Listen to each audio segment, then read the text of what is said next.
Glória a Deus. Paz do Senhor, irmãos. Amém. Comunicar aos nossos irmãos internautas com a paz do nosso Senhor e Salvador Jesus Cristo.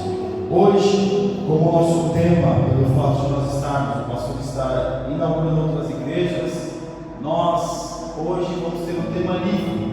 E a semana que vem vamos retornar ao nosso tema, a nossa lição do nosso trimestre, que é sobre batalha espiritual. Mas hoje, meus irmãos, a nossa lição vai falar sobre Gênesis, o livro da criação divina. Nós vamos ver, fazer um panorama acerca da criação divina. E Deus colocou em meu coração este tema, por quê? Porque, meus irmãos, há muita divergência acerca deste tema, acerca do criacionismo.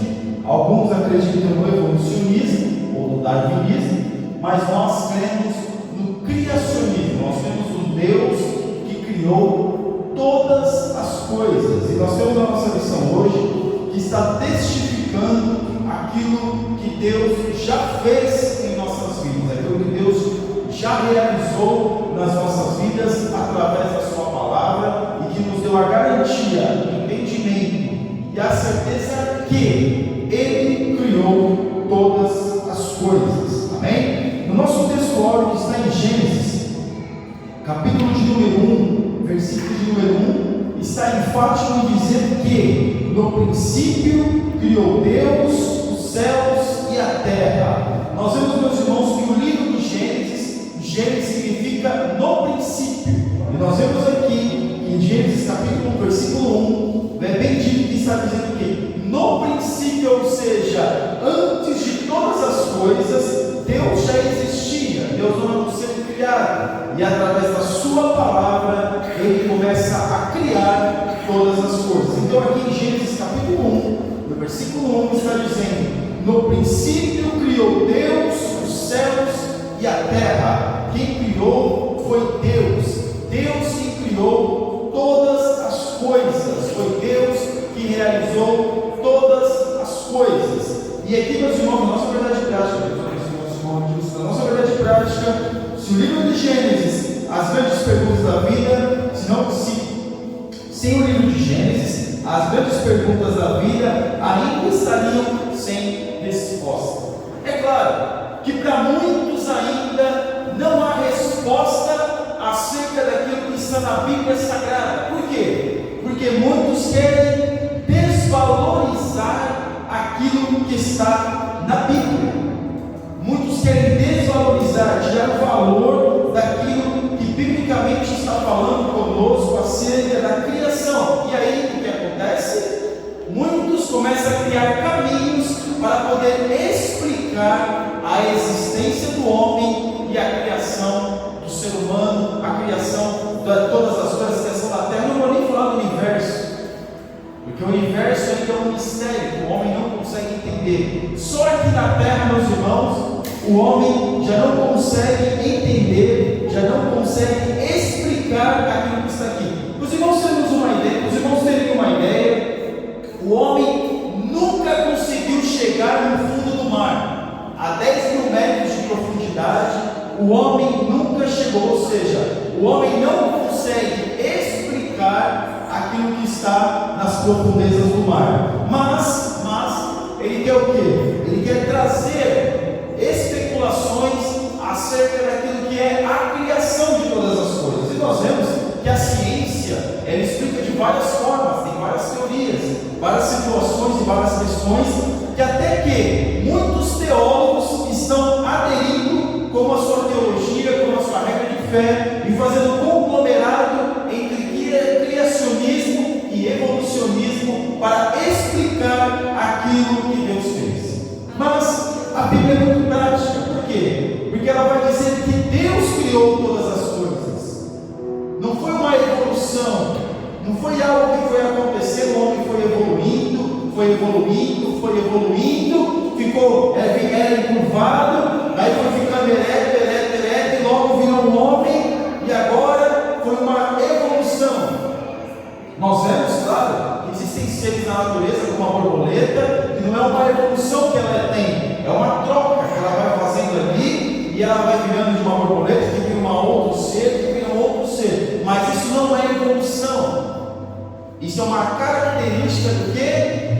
Da natureza. Mas com o homem não é assim. Com o homem é diferente.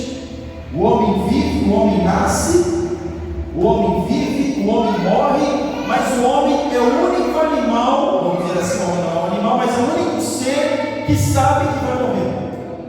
O homem é o único ser que tem a certeza que um dia vai ter que enfrentar a morte. Todo animal, como ele não é racional, ele não tem consciência daquilo que é morte, não tem consciência daquilo que é vida. O homem não tem, mas o animal não tem, mas o homem tem consciência daquilo que é vida. O animal não tem, mas o homem tem. Então aqui, no nosso livro de classe, que vai decorrer acerca daquilo que está na Bíblia Sagrada, que vai dizer acerca de tudo aquilo que Deus fez, tudo aquilo que o homem criou, uma máquina super potente entre a França e a Suíça, que diz que a criação das partículas, quando houve a explosão, houve a criação, que de um átomo surgiu alguma coisa, que evoluiu para outra coisa e começou a se criar. Aí a pergunta é, por que as coisas não continuam sendo evolutivas? Por quê? Porque a ciência, ela quer explicar algo que é inexplicável. A ciência quer dizer que alguns achados, vamos dizer assim, algumas ossadas, que o datação de carbono vai dizer, que tem 10 milhões de anos. O homem não tem 10 milhões de anos. E a Bíblia, cronologicamente falando, vai dizer isso. Então, nós vemos que a ciência, ela chama muito a atenção das pessoas, e a biologia hoje, que é uma matéria muito forte, que quer explicar acerca da existência do ser humano. O homem, muitas das vezes, não tem noção do que é a sua existência. Então nós percebemos que a ciência acaba enganando, desculpa o termo, mas enganando as pessoas, porque quer tirar Deus da equação, quer tirar Deus da criação e quer colocar o quê? Uma filosofia humana. É por isso que a maioria dessas pessoas que acreditam no evolucionismo são ateias. Por quê? Porque tenta tirar Deus.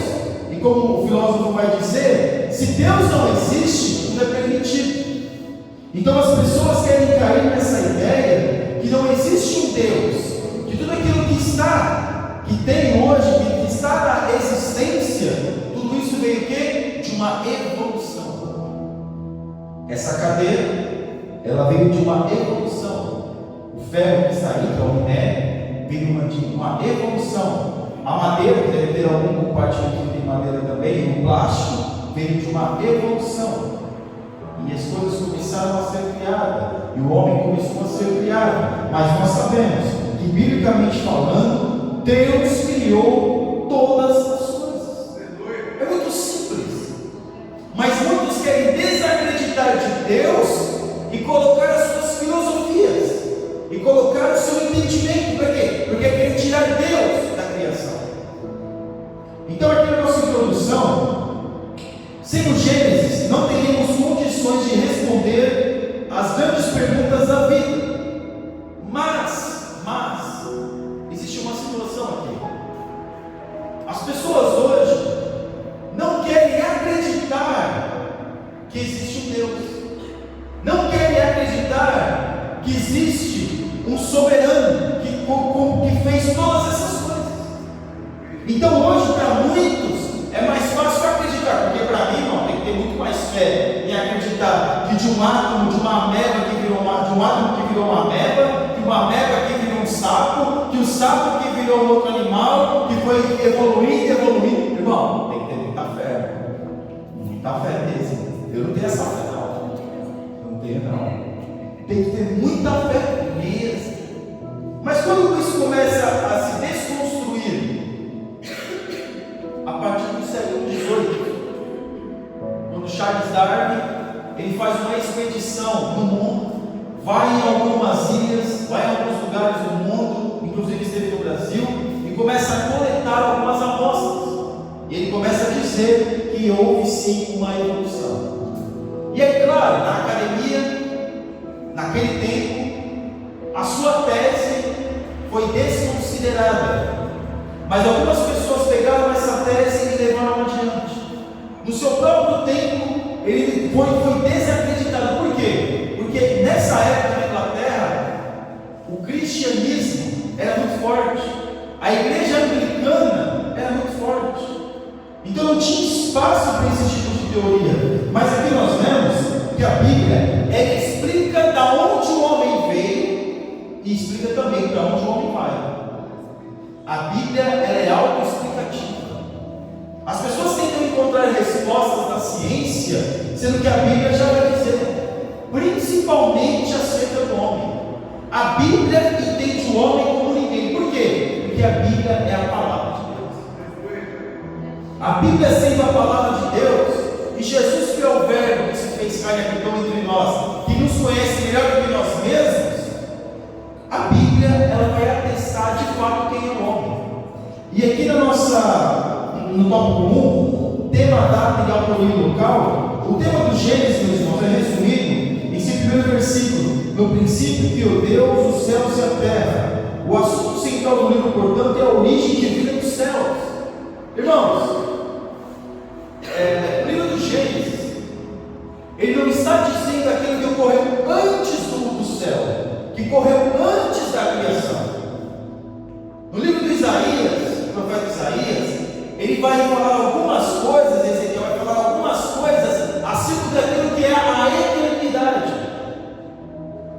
Mas quando Moisés escreve o livro do Gênesis, ele vai se pautar acerca da criação de Deus e da criação de Deus aqui na terra, que Deus criou todas as coisas, e da criação do homem.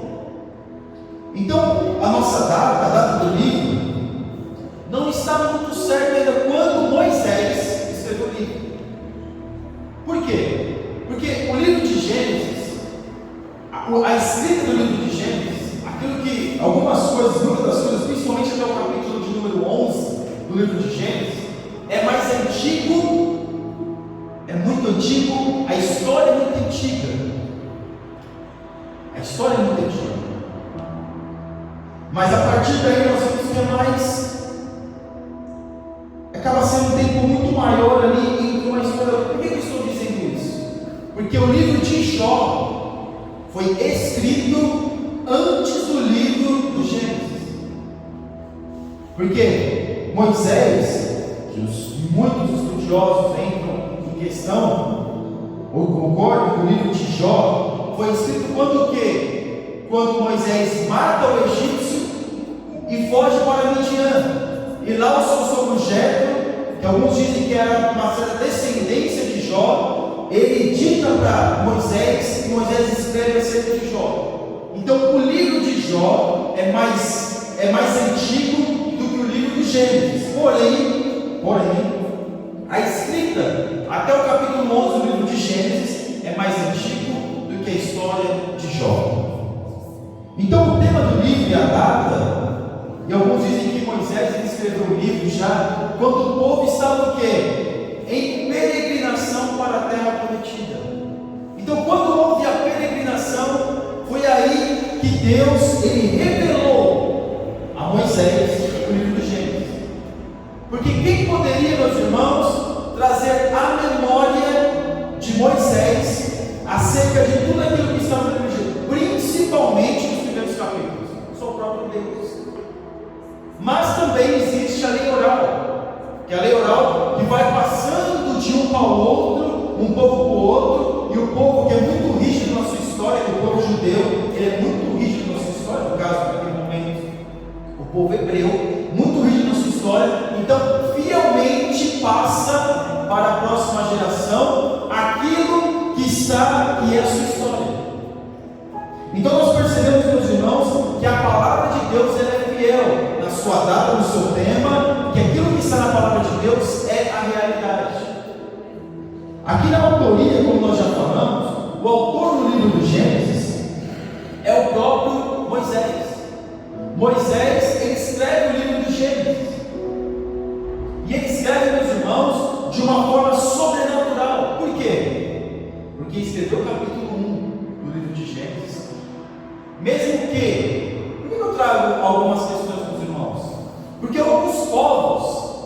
ali na Suméria, ali no presente fértil daquela época, eles também acreditavam, e também tinham as culturas ali, de um casal que foi expulso de um certo lugar, e ali, a partir daquele casal, começou uma civilização.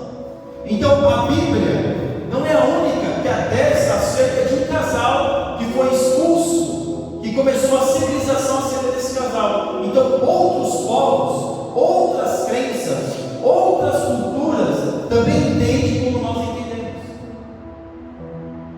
E a partir daí nós podemos entender que Moisés, ele recebeu uma boa parte através da cultura oral, da lei oral, e também sobre revelação de Deus.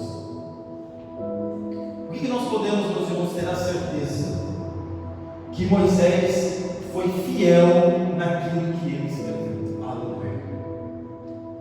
Então não se deixe enganar.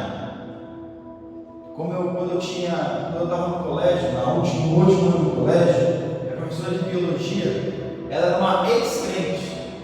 Vamos colocar falar desviada, uma ex-crente.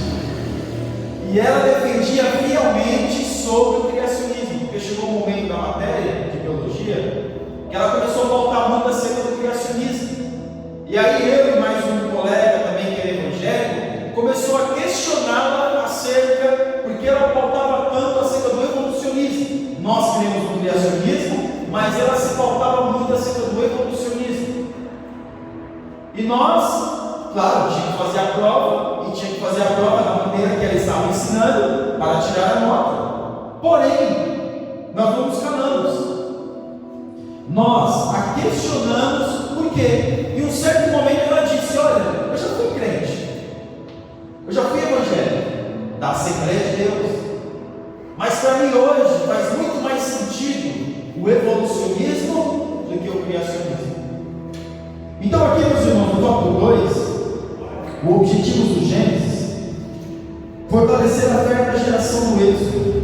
Então por que foi escrito o livro do Gênesis?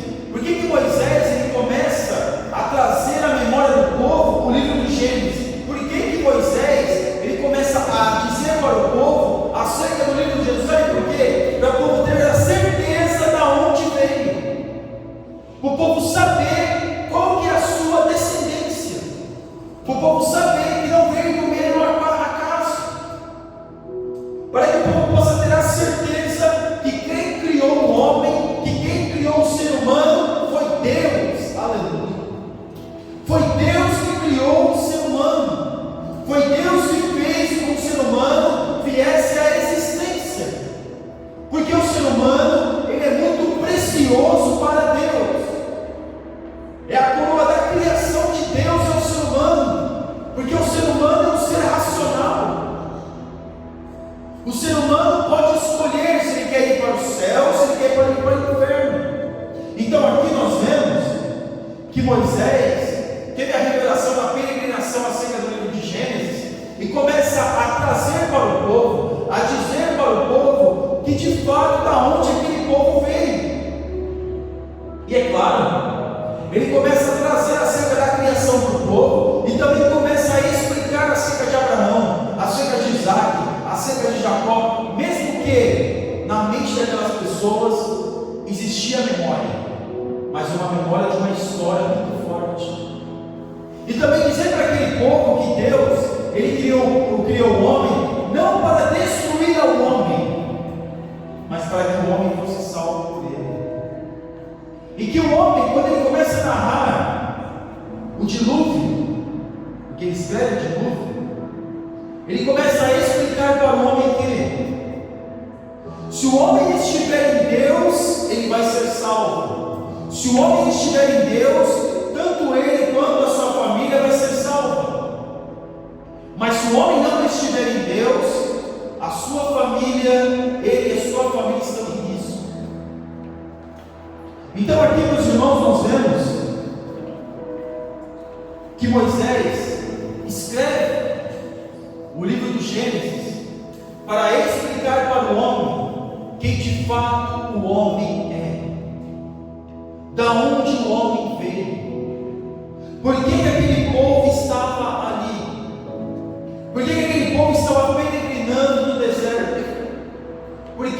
Deus permitiu todas as coisas acontecerem na vida daquele povo? Porque o homem precisa entender, aleluia, da onde ele veio. Aleluia. O homem precisa saber quem de fato ele é, e quem de fato é o Deus que o criou, o Deus que o formou. O homem precisa saber, o homem precisa ter consciência de quem é Deus. Aleluia. Porque se o homem não tiver noção e saber de quem é Deus, a sua vida para ele mesmo não vai valer nada. Mas aqui nós vemos um Deus que se preocupa com o homem, e ele explica para o homem da onde o homem veio, explica para o homem por que existe a terra, por que existe os seres vivos, por que existe as plantas, por que existe o ecossistema que faz esse balanço para que o homem possa sobreviver, para que o homem possa viver. Então a Bíblia vai trazer para nós, e Deus é um Deus autoexplicativo que nos ensina acerca de quem nós somos. Nós somos criação do Pai. Aleluia. Nós somos criação de Deus. Porque Deus, Ele começa a criar as coisas e fala: haja, haja, haja, haja. Mas quando chega no homem, Ele para. Aleluia. Aleluia. Glória a Deus.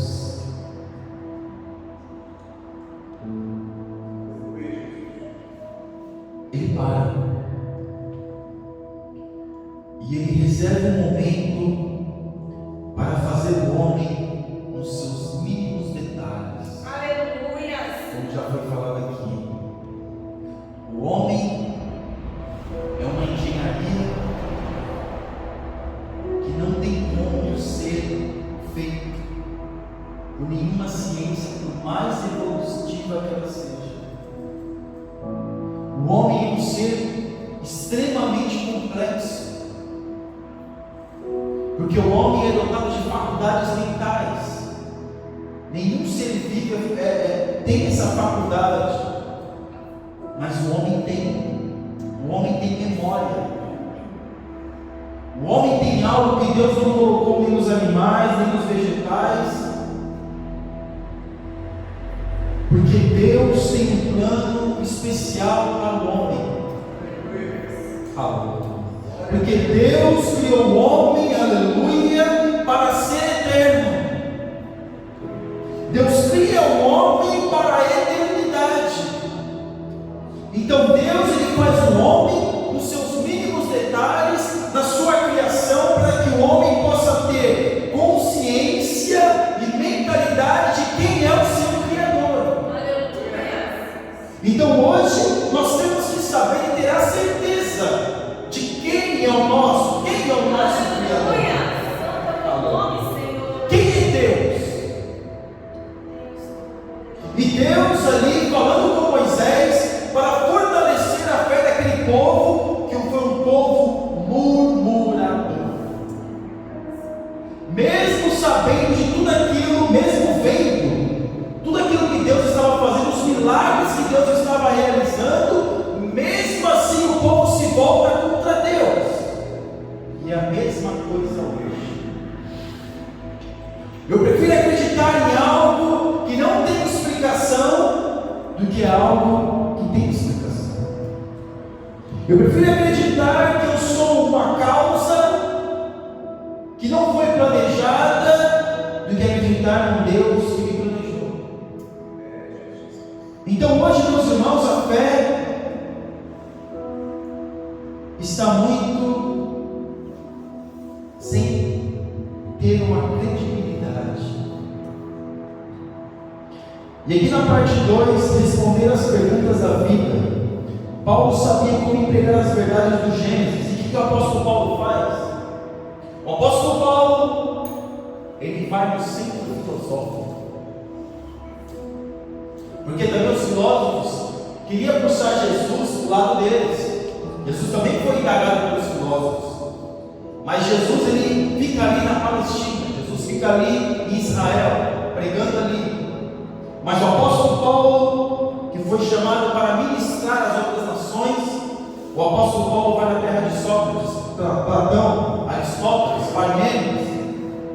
O apóstolo Paulo ele vai na terra da mitologia grega, onde existia vários deuses, onde o homem acreditava que era filho de Deus, outro acreditava que era filho de outro Deus. E o apóstolo Paulo ali no Areópago, ele começa a contestar os filósofos daquilo que ele tinha visto. Porque o apóstolo Paulo, meus irmãos, estava passando ali, vendo vários deuses, todos os deuses tinham nomes. Porque a mesma mitologia que existia, meus irmãos, com os gregos, existia com os romanos, só mudava o nome dos deuses. Os irmãos têm uma ideia? O que é a mitologia? A mitologia grega, a mitologia romana, nada mais, nada menos era do que a novela. A mitologia era para entreter o público. Por quê? Subia o contador de história para começar a falar do episódio, e ele tinha que trazer para o povo, trazer e atrair a atenção do povo. E tanta atenção que ele leva para o povo, aquilo começou a ser verdade para o povo. Alguém conhece um noveleiro aí? De tanto assistir novela, parece que a novela ficou real para ele. Será que ele só conhece? Só não conhece. Ou aquele noveleiro que ele identifica o personagem da novela como um personagem da vida real, uma pessoa, um ator ou uma atriz. E ele rotula o personagem da novela em cima da pessoa que incorporou o ator.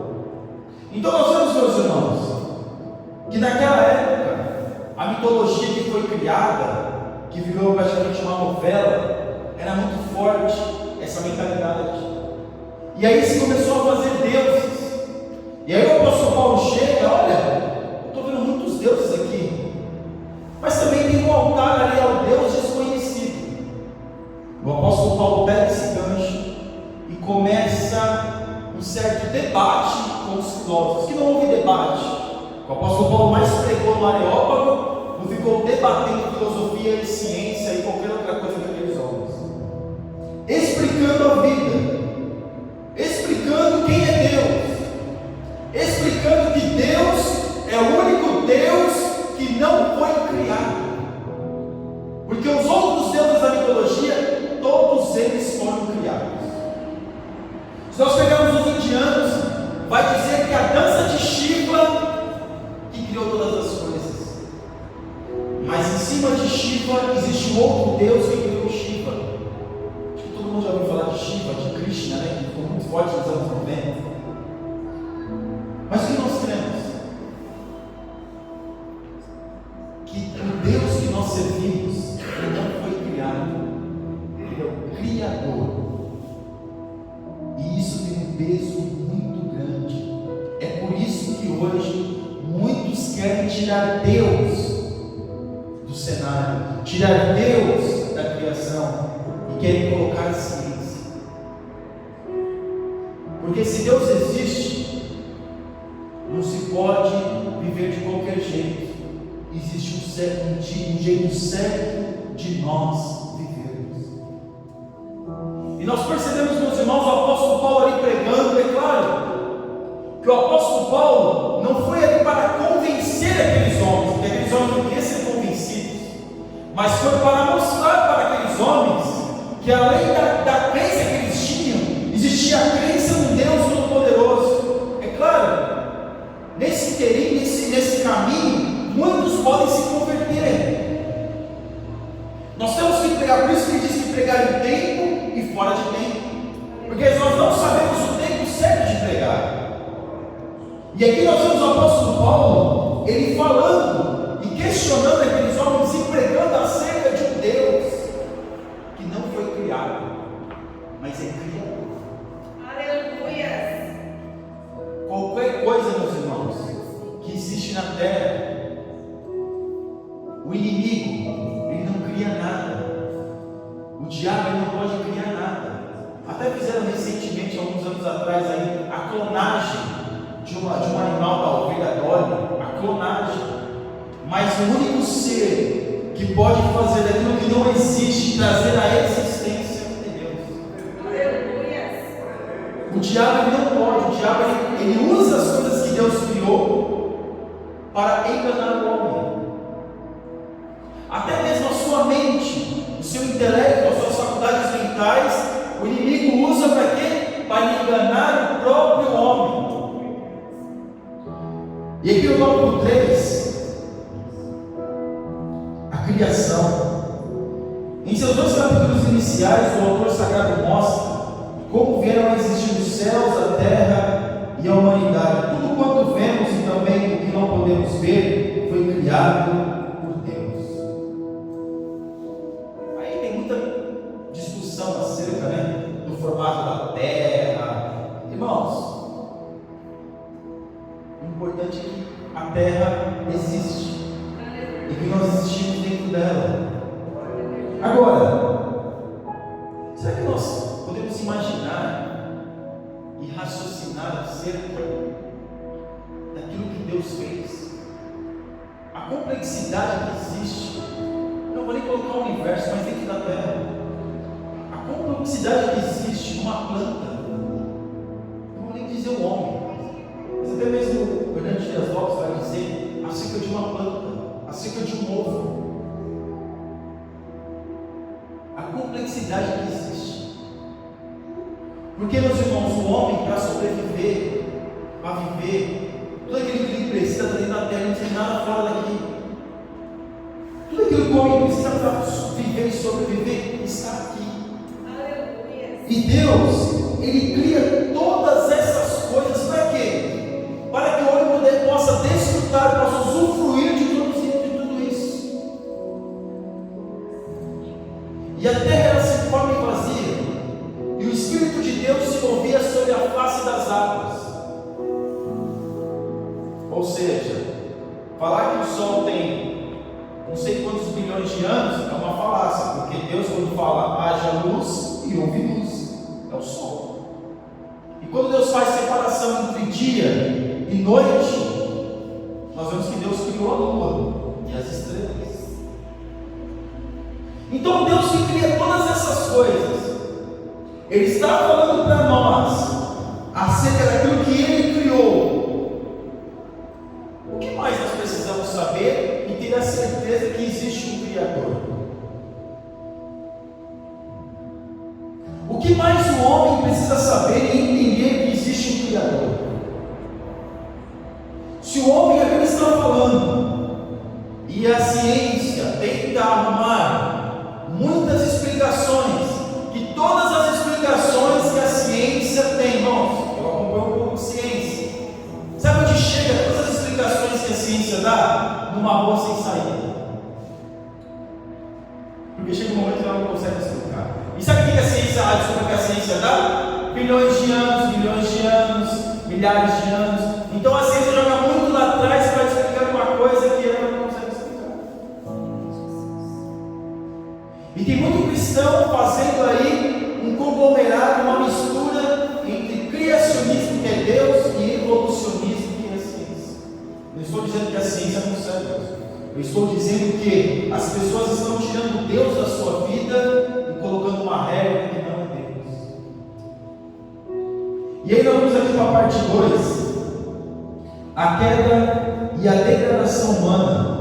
No capítulo 3, 4 e 5, vemos que o pecado foi introduzido no mundo e as suas terríveis consequências. A grande pergunta que muitos fazem, qual é?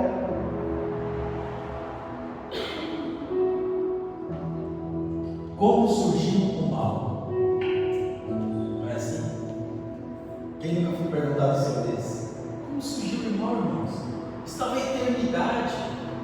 E de repente Lúcifer se volta contra Deus com o seu coração de soberba e vingança contra Deus. Como é que surge o mal? Aí nós vemos um Deus que criou todas as coisas, irmãos. O sentimento está lá. A oportunidade, a possibilidade sempre existiu.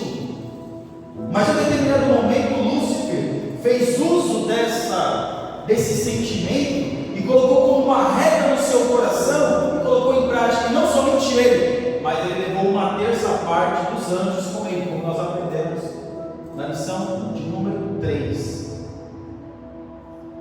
Mas aqui nós vemos que é introduzido dentro do jardim do Éden o que? O inimigo, a possibilidade, a oportunidade. Mas é interessante porque Deus coloca a árvore do bem e do mal, e coloca a árvore da vida. Deus dá a opção para o homem. O homem já era eterno dentro do jardim do Éden.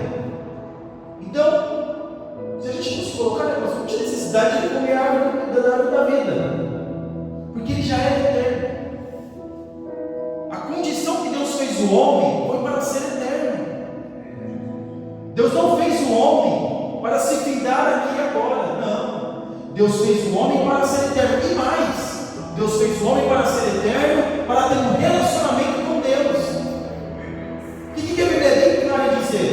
Que todos os dias, na virada do dia, Deus vinha falar com Adão e Eva. Todos os dias. Só que era uma eternidade diferente, irmãos. Sabe por quê? Porque a eternidade, não é que a eternidade não existe tempo. A eternidade é a ausência de tempo. Só que nessa eternidade existia dia e existia noite. Mas Adão e Eva não tinham noção de tempo. Por quê? Porque eles não ficavam velhos. Eles não ficavam, não mudavam o seu corpo. Não tinha indícios de que o tempo estava passando para eles. Não tinha.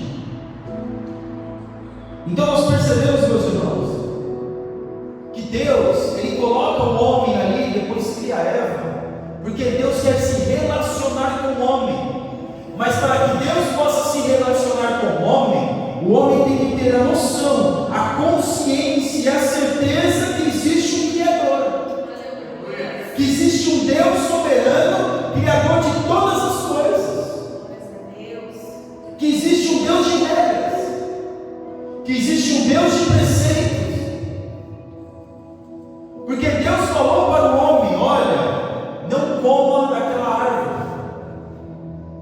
do bem e do mal. Mas alguém vai dizer: mas por que Deus colocou a árvore ali se era para o homem não comer? Porque ali, meus irmãos, era o limite da obediência. Além do homem estar na eternidade, existia o limite da obediência. E Deus criou o homem, não é que Deus ficava testando o homem para ver quando ele ia pecar. Não. Deus criou o homem para se relacionar com o homem. Porém, existia também, teria que existir a obediência do homem. E aí nós vemos que houve o quê? A queda. E como que aconteceu essa queda? Quando o inimigo das nossas almas, ele estava ali, no jardim do Éden. E ele incorporou, claro, um animal, alguns dizem que é uma serpente, que é a serpente que é o símbolo do engano. E ele fala para a mulher: olha, Deus falou que não é para vocês comerem dessa árvore. Deus falou que não era para a gente nem tocar na árvore. Deus falou que não era para tocar, não. Deus falou que não era para comer. Então, quando nós vemos que o inimigo das nossas almas começa a nos testar e começa a perceber que nós não temos conhecimento de Deus, ele começa a perceber e ver que nós somos o quê? Presa fácil. Nós começamos a ser uma presa fácil nas mãos do inimigo. Porque quando ele vai tentar Jesus nos rebate com a mesma palavra que o inimigo está usando, a palavra de Deus, para enganar Jesus. E Jesus, mas Jesus era Deus, não tinha como ser enganado. Jesus era homem e outra pessoa. Jesus estava 40 dias ali, sem tomar banho, sem comer. E Rodrigo Silva vai dizer que um dia no deserto, o cabelo já fica cheio de areia, aquela areia fina. Imagine 40. Mas mesmo assim, Jesus, ele rebate aquilo que o inimigo estava falando com uma palavra de Deus. Então nós vemos, meus irmãos, que Eva, ela é levada, enganada a comer do fruto. E alguém vai dizer assim: mas o inimigo mentiu para ela. Sim, ele mentiu, mas também disse a verdade. Ele mentiu dizendo a verdade, porque ele falou: vocês vão ser como Deus, tem a noção do bem e do mal, porque Adão e Eva só conheciam o quê? O bem, não conheciam o mal, só conheciam o bem. E nós vemos aqui, meus irmãos, claro que há muita especulação sobre isso, mas o que nós percebemos é que, quando nós não guardamos aquilo que Deus está nos falando, quando nós não entendemos aquilo que Deus está nos falando, quando nós não percebemos e aceitamos o Deus como o Criador da nossa existência, nós podemos ser presa fácil do nosso inimigo. E é por isso que nós estamos aqui nessa noite, para aprender acerca de Deus, para poder crescer na graça e no conhecimento de Deus, para não ser presa fácil do nosso inimigo. E aqui na parte 3, o dilúvio. Então, Adão e Eva é expulso do jardim, porque Eva come o fruto e ainda passa para Adão. Perceba uma coisa: Eva come o fruto e não é expulsa do jardim, mas quando Adão come o fruto, os dois são expulsos. Sabe o que é interessante do ser humano? É muito engraçado isso. Eu não sei se isso aconteceu na minha vida, isso aconteceu na vida dos irmãos. As pessoas fazem as coisas erradas e sempre colocam a culpa no outro. Não é que só eu já vi isso, tem mais alguém que pode compartilhar, né? A pessoa faz a coisa errada e coloca no outro, como Adão. A mulher que tu me deste, ó, a culpa é sua, Deus. Se eu tivesse dado essa mulher aí, ó, eu não tinha comido. A culpa foi sua, Deus. Colocou a culpa em Deus ainda. Porque se o Senhor não tivesse dado essa mulher que o Senhor me deu aí, a mulher já não era mais nada, né? Quando ele olha para a mulher a primeira vez, é osso do meu osso, carne da minha, ossos dos meus ossos, carne da minha carne, agora, né? Essa mulher aí. Acho que passa o tempo de casado, né? Aí fica meio assim, né? Passa o tempo de casado, né? Mas nós percebemos, meus irmãos, que faltou para Adão assumir a responsabilidade dos seus erros, assumir o seu erro. Se errou, diz para Deus que errou, que Deus está pronto a perdoar. Mas quando o homem tem a queda, o homem é o que? É expulso do jardim. E aí, como o homem tem a consciência agora do bem e do mal, para ele não comer a árvore da vida, Deus coloca os seus querubins ali para guardar a árvore e guardar o jardim. E agora o homem tem que trabalhar. O homem tem que suar a camisa por quê? Por causa do seu pecado. Então o que nós vemos? Que o homem sofre por causa das suas escolhas, por causa do seu eu, por causa do seu jeito de ser. E aqui nós vamos para o dilúvio. O homem começa a se degradar, por quê? Porque começa a se esquecer de Deus. Mais uma vez, o homem se esquece do seu Criador. O homem se esquece de quem é Deus. O homem se esquece da sua existência. O homem se esquece de onde ele veio. E o que acontece, meus irmãos? Povo rebelde. E nós vemos que o povo era rebelde porque Deus coloca Noé para pregar, e durante 120 anos Noé está pregando e construindo a arca, e o povo não se arrepende. Por quê? Porque se o homem tivesse consciência de quem era Deus, tinha ouvido acerca daquilo que Noé estava pregando. Se o homem tivesse consciência ainda de quem era Deus, eles tinham sido salvos do dilúvio. Mas pela incredulidade do homem, Deus manda o dilúvio. E aí toda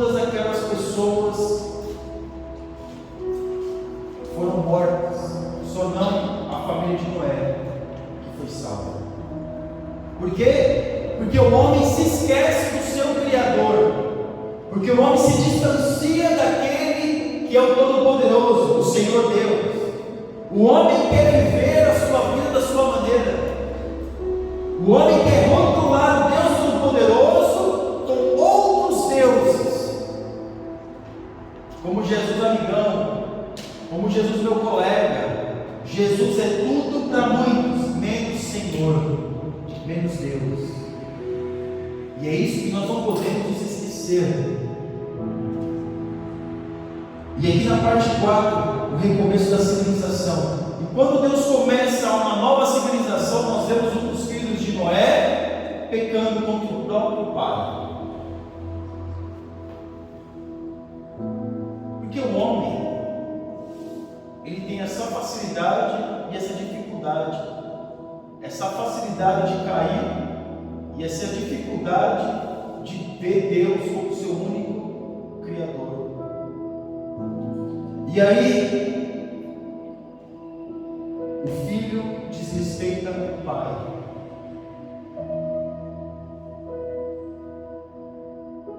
E esse é o recomeço da civilização. E depois vem Nimrod, que constrói a Torre de Babel. E depois o homem de novo se volta contra Deus. E o homem quer construir uma torre muito alta para poder fugir do juízo de Deus. O homem quer se blindar do juízo de Deus. Como muitos agora, a ciência está investindo o quê? De os milionários ficarem conservados no gelo para poder daqui 200 anos serem descongelados e continuar vivendo. Por quê? Porque o homem não quer Deus e quer viver a sua maneira. E aí nós vamos no capítulo 5, na parte 5, a origem da nação de Israel. E aí Deus chama o homem, Abraão, da terra de Ur dos Caldeus. Irmãos, Ur dos Caldeus era uma terra totalmente e extremamente idólatra, aonde os historiadores dizem que o pai de Abraão era fabricante de deuses, e existia lá em Ur dos Caldeus um templo, onde existiam as sacerdotisas, onde os homens, para prestar o seu culto, tinham relações com aquelas sacerdotisas. Então nós vemos da onde Deus tira um homem para fazer agora uma civilização de quê? De consciência, de fé. Deus chama Abraão. Tem algum judeu aqui? Não. Mas todos nós somos o quê? Filhos de Abraão pela fé. E quando Deus chama Abraão, Deus fala: olha para as estrelas do céu. E agora olha para a areia da praia. Irmãos, a areia tem só na praia ou tem no fundo do mar também? E que as nações simbolizam? Mares, oceanos. Então Deus chama Abraão para que Abraão pudesse viver a fé, anunciar essa fé, e que através dessa fé povos poderiam ser o quê? Alcançados através da fé de Abraão. Os irmãos teriam uma ideia? A figura de Abraão é tão forte, mas tão forte, que o Islã crê mais em Abraão. Para o Islã, Abraão tem muito mais valor do que Jesus. É claro que para nós Jesus é Deus e Abraão, né? É apenas alguém que foi usado por Deus. Mas Deus chama aquele homem Abraão para viver pela fé. E agora um Deus Todo-Poderoso quer que o homem caminhe e peregrine nessa terra com uma consciência de fé, com um entendimento de fé. Para quê? Para ter um relacionamento com o seu Criador. E Deus tira esse homem da idolatria.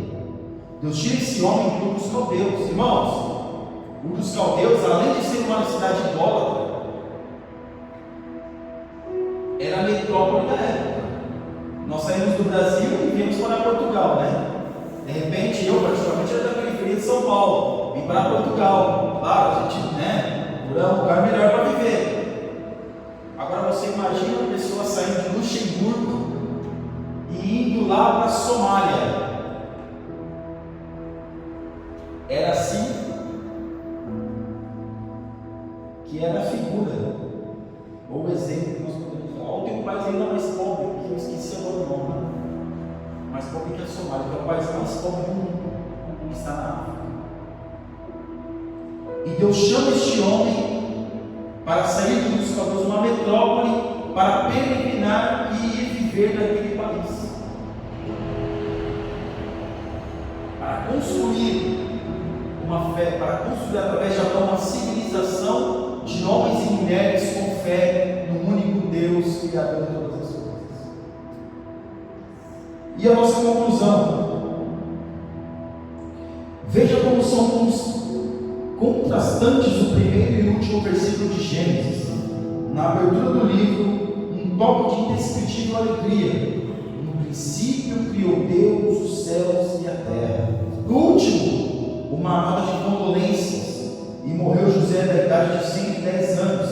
E o embalsamaram e o puseram no caixão do Egito. Apesar do luto que encerra o Gênesis, todos os judeus e gentios somos chamados a herdar a vida eterna. Foi o que o Senhor prometeu a Abraão: em ti serão benditas todas as famílias da terra. Essa promessa é disponibilizada aos que creem em Jesus e receberam o perdão de seus pecados. Ou seja, como Jesus disse, todos podem vir, todos podem ter o Senhor Deus Todo-Poderoso como seu único e suficiente Salvador, como seu Criador. Amém? Que Deus abençoe os irmãos em nome de Jesus.